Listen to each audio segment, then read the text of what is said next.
Good morning, it's Tuesday. Today's video is like a song of ice and fire. It comes to you in 3 parts unless its creator decides midway through to expand it dramatically. Along the way, I'm going to update you on the Bank of Nerdfighteria, the unstoppable force that is AFC Wimbledon, the immovable object that is World Suck, and a little something I did 10 years ago. Oh my god, I am so old. But let's delay the midlife crisis portion of the program and start with part 1, Batman. So, pretty much everything I said about Batman in my last video, Hank, was either wrong or dramatically oversimplified. And in the wake of that, Hank, it occurred to me that being wrong is one of the most complicated pleasures I know of, because of course initially I felt defensive and then very embarrassed, but then I started to think about the fact that the way I look at the world can still be changed by the people I look at the world with, which is exciting because it means I'm not, like, finished. And that's good news for an incredibly old person. Part 2. Why am I wearing a suit? Oh, it must be time for the Bank of Nerdfighteria's semi-annual report. Hank, the Bank of Nerdfighteria is like Tyler Oakley. It has 2 arms, the lending arm and the giving arm. Let's start with the lending arm. Over at Kiva.org, Nerdfighters have now loaned more than $4.5 million to entrepreneurs in the developing world. That's amazing. We're one of the biggest groups in Kiva's history, but the growth has been slowing down a little bit in the last couple months, so if you have $25 or more that you could loan to a developing world entrepreneur, join the Kiva Nerdfighter group. There's a link in the doobly-doo. There's a 99% chance that you'll get paid back, which is like a negative 1% interest rate savings account, which is basically the same interest rate as they're offering at banks. Then there's part 3, the giving arm. So I think Nerdfighteria has an actual, like, federally sanctioned tax-deductible charity called the Foundation to Decrease World Suck. It gathers money mostly around the Project for Awesome and then gives it all away to charities. But this year, the Foundation to Decrease World Suck has been unusually active outside the P4A. Like, we raised over $300,000 for Water.org's work in Ethiopia and over $90,000 for sarcoma research during my silly World Cup fundraiser. And right now, partly thanks to Nerdfighter projects like Minecrafteria, partly thanks to the fact that more Vlogbrothers income is going into the foundation, we have about $45,000 in the bank. That's a great start, and going into the Project for Awesome, we're in our best shape ever. Part 4.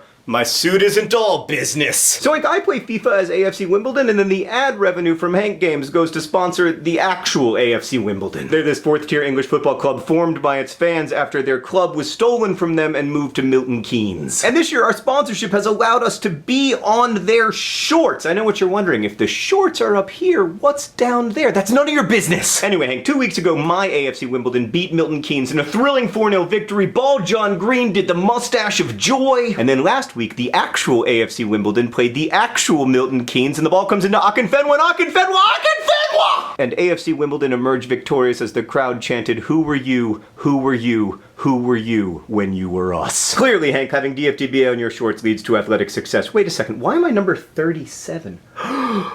It's because I am 37 years old, oh my god. Which brings me nicely to part 5. So Hank, 10 years ago today, I had just finished the last edits on this little boarding school novel I'd written. My hope for it was that it would sell well enough to make it into paperback. It never crossed my mind that it would still be in print after 10 years. And I certainly never imagined that there would be this beautiful 10th anniversary edition with a cover designed by Rodrigo Corral, and a big Q&A, and a fancy introduction, and a bunch of scenes from early drafts. But that book has surprised me over and over again in the last 10 years. I want to thank everybody who's read it so generously and shared it. Also, if you want to get the 10th anniversary edition, there is a link in the doobly-doo to pre-order it. Part 6. Hank, you know how long 10 years is? It's the difference between 2nd grade and your senior year. I don't want to panic, but Looking for Alaska came out 10 years ago, which means that I'm extremely very old. I'm having a smidge of a crisis about it, so old nerd fighters, if you have any advice, I would appreciate it. Part 7. Hank, I saw you on freaking TV. I was watching The Walking Dead, and then, it's Hank! That advertisement was the scariest and most exciting part of the whole hour, which is really saying something, so congratulations! It's fun to see you on TV! But all things being equal, Hank, and I know you share this opinion, I'd rather see you on YouTube.